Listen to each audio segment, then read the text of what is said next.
तो नीमन भाई कि हम बाजार करके वही रास्ता से आवत रहनी और ताके देख लेनी।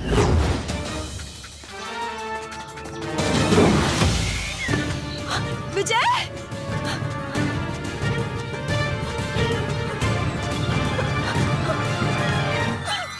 विजय, विजय, विजय उठो, विजय, विजय, विजय,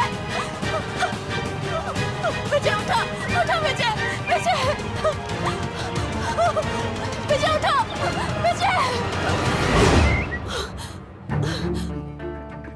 विजय, विजय तू बतावा विजय कहाँ भइल रहे? तू तू ओही जा मौत के पटरी पे कैसे पहुंच गईला? बिंदिया,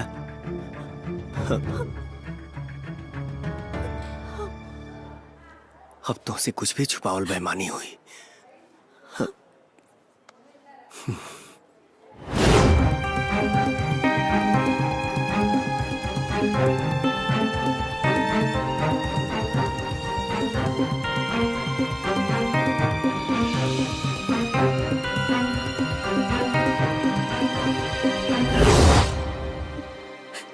बेगाना तू हो जाई लेकिन गैर हम ना हो पाई। तू दूसरा के भले हो जा लेकिन हम तोहरे रहब। अरे तुहार रुक्मणी ना बन पाई तो का भाई मीरा बन के हमेशा तोहरा से प्यार करत रहब। हाँ? ना ना कुछ ना, तू आराम करा, हम खाना लेके आवता नहीं।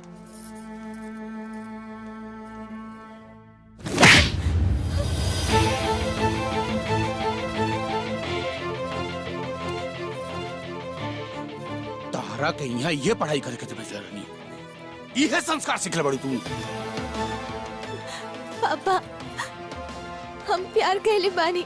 हमनी के खानदान में प्यार व्यार ना, सीधा ब्याह कइल जाला। क्या बेबी, आप समझते क्यों नहीं? सोना, भैया तोरे ब्याह का फैसला बचपन नहीं कचुकल बनम ये युवराज के साथ।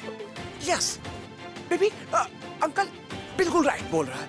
एक बात और, राजपूत अपने बात पे अडिग होले, कौनो भी हालात में डिगेला ना।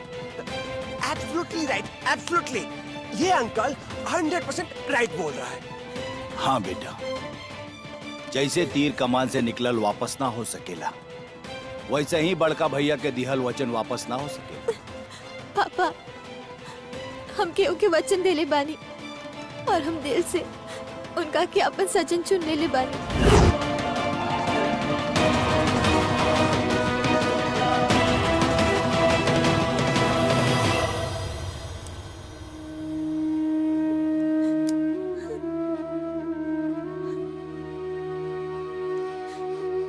जानो तो सुना, तार जन्म के समय तार माई तारा के हमरा खुद में सौंप के चल बसली। लोग समाज दिन रात हमरा के दूसर बियाह करे खातिर जोर देत रहल,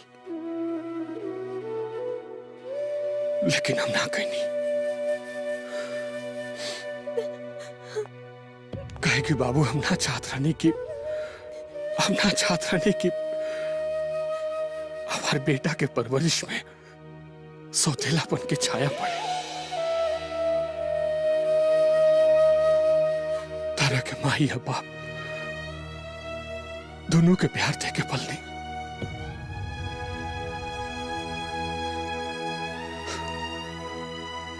हमारे बस एक ही सपना रहे बेटा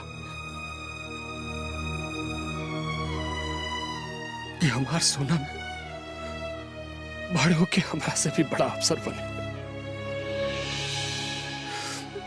हमार खानदान के नाम रोशन करे।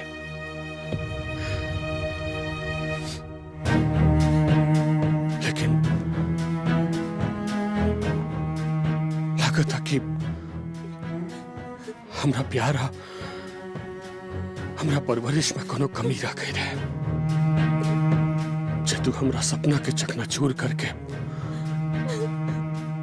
अपना मन के करा तारू।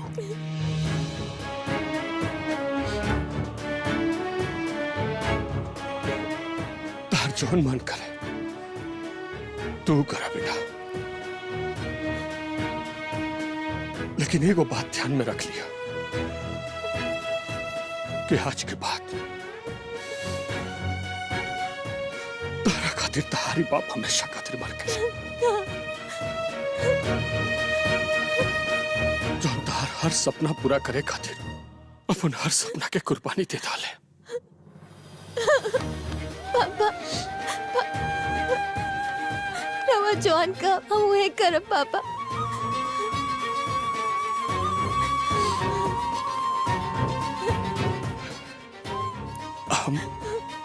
हम जानत रही बेटा कि चाहे कुछ हो जाए, हमार सोना हमार दिल कबो ना दुखैया।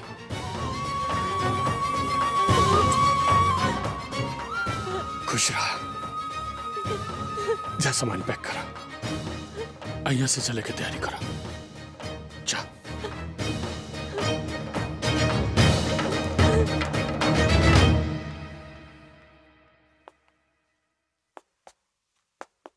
भैया मामला बहुत गंभीर बा।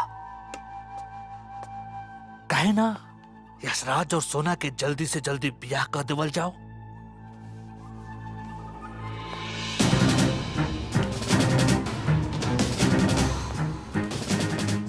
ना, ये उचित समय नहीं है। हम बताएं तो ले लोगे।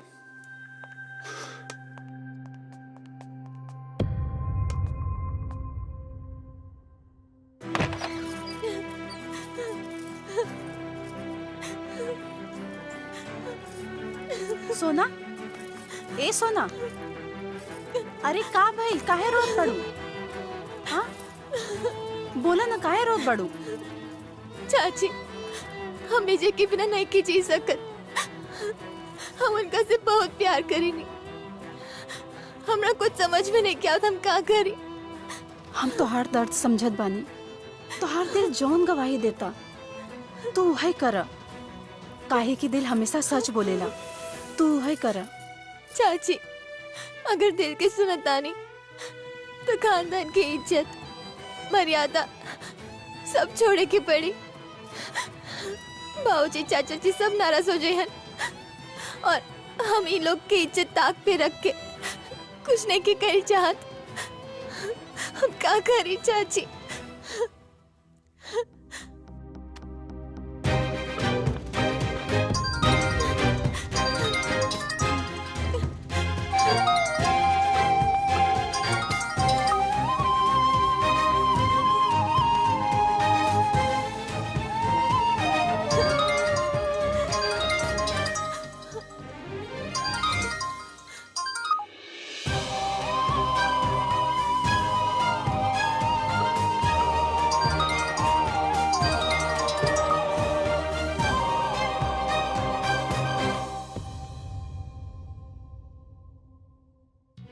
खानदान के इज्जत मर्यादा के ख्याल रखबो तो यहाँ रह रह के घुट घुट के मर जेबो।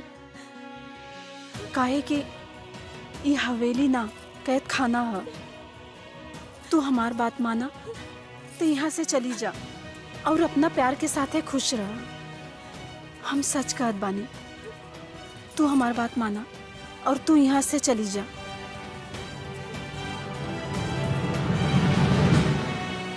बचपन में मेरा मैरिज सोना से फिक्स कर दिया।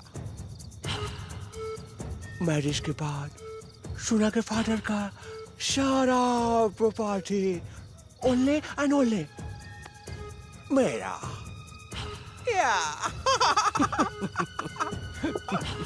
मेरा ना रे बाबू, आधा आधा। आधा आधा मीन्स 50-50? Yeah, 50-50। हमरा हिसाब से तो तारा के सिर्फ 4 आना देवे के चाहिए, 12 आना हमनी के। लेकिन भैया के आदेश हो, एकरा खातिर आधा आधा ही सही। एक बात बोलूं? हाँ? चलो, हम तुमको कुछ नहीं देगा, तो तुम क्या कर लेगा? 7:40 के ट्रेन आवेला। पटरिया पे सुला दे, सुनला ना, थोड़ा देर बाद बलून लेखा फट से फट जाइबा। और FIR दर्ज होई कि एगो हैंडसम लड़का दारू के नशा में रेल के पटरी पे कट के मर गई। ओह माय गॉड, मतलब तुम हमसे भी ज्यादा खतरनाक लोग हैं, डेंजरस।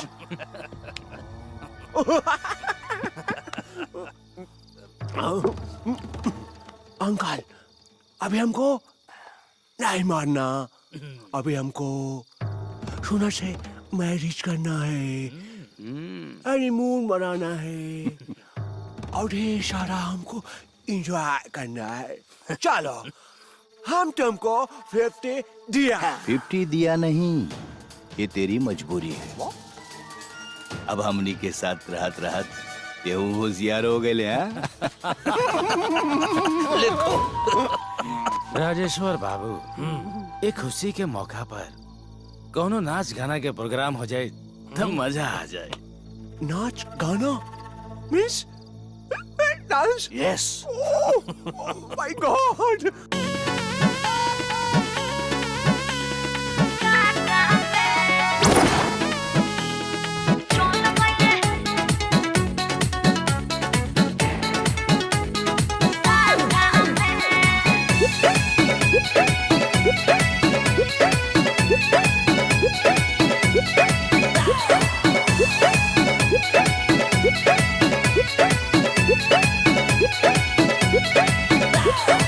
कैसे बताई उठे भीतर से हूँ कहो, सैया रहेले रोजे कैसे बाबू कहो, कैसे बाबू कहो, कैसे बताई उठे भीतर से हूँ कहो, सैया रहेले रोजे कैसे बाबू कहो। गोर गोर गलिया पियर आंसू भइल, गोर गोर गलिया पियर आंसू भइल, लाल कतया के काटा में आके करे जा जुड़ा बालो करे जाऊ, राजा जी तो चल गइले साटा में।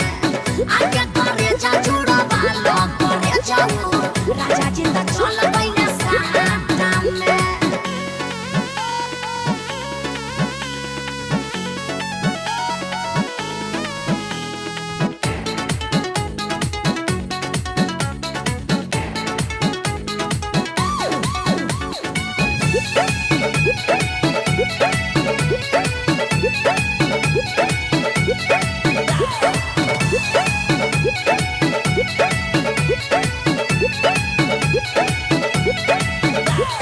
कहाँ कहाँ खुलले बारे क्या कर खुलल हो, रतिया के बात रोज भोर में भूलल हो। कहाँ कहाँ खुलले बारे क्या कर खुलल हो, रतिया के बात रोज भोर में भूलल हो। पवन झकोरा जैसा हमारो बलमुआ, पवन झकोरा जैसा हमारो बलमुआ, गाड़ी चलावे ना घाटा में। आके करे जा जुड़ा बालो करे जाऊ, राजा जी तो चल गइले साटा में। आके करे जा जुड़ा बालो करे जाऊ, राजा जी तो चल गइले साटा में।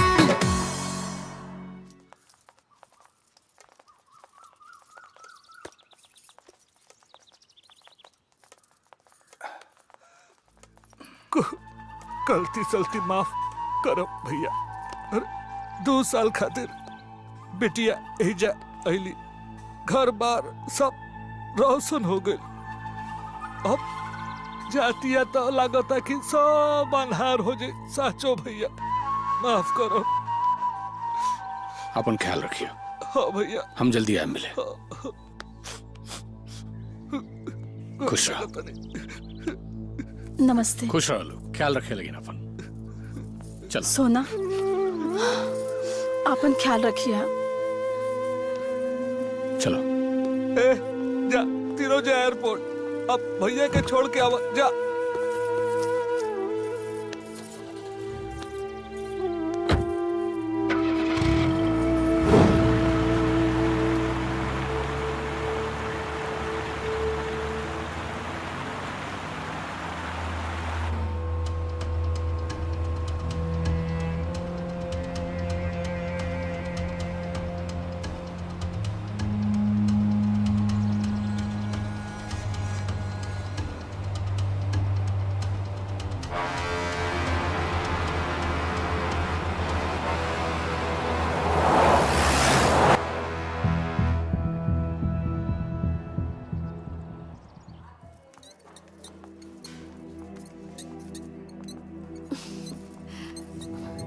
विजय विजय अरे नर्स बेड नंबर 1 के पेशेंट के देखनी? सॉरी मैंने नहीं देखा। ना देखनी।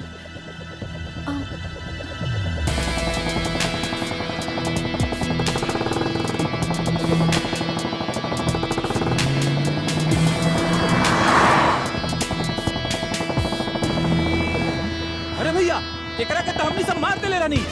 ई उहे आपके ओकर भूत। ज्यादा हमरा बारे में सोचबे तो दिमाग के नस फाट जाई। अरे नस तो तोरे दिमाग का फाट गेल रहा। यही से तो पगला बने। पागलपन और दीवानापन में ज्यादा फर्क ना है। दम बा तोहनी के बम में तो रोक ले हमरा के। पकड़ छोड़े। ये भगा दे चलो। ये बच के जाए बचेगा जल्दी से।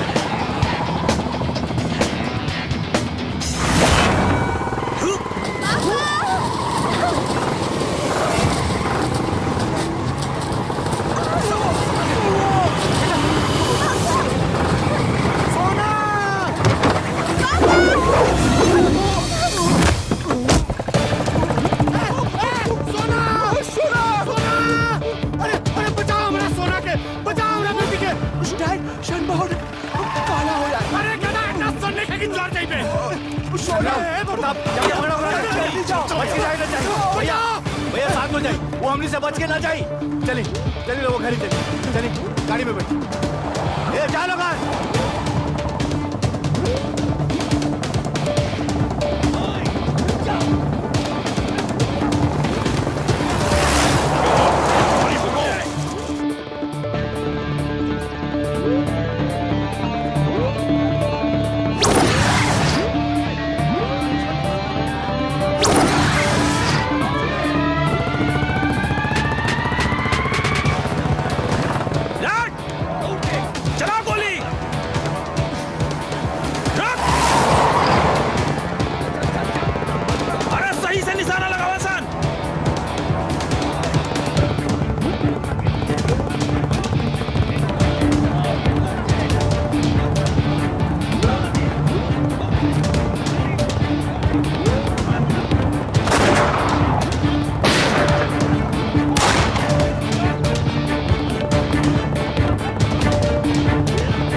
एकर बाइक तो यहीं पड़ल बा।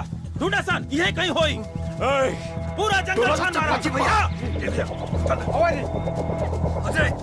चल चल चल कहीं कोई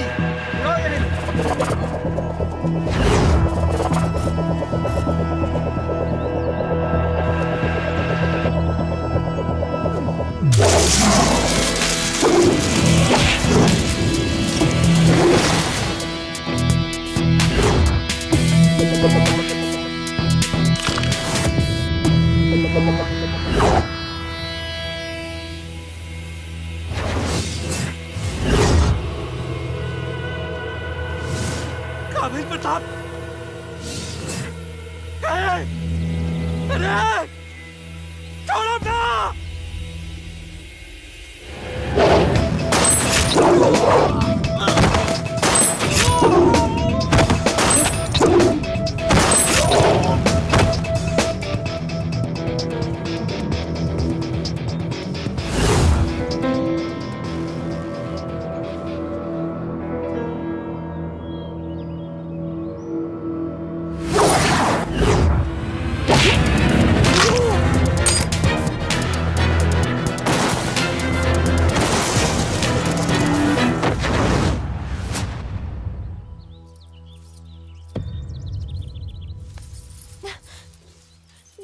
खोज ले, काहे बरियारी उठाए ले आइला हमके?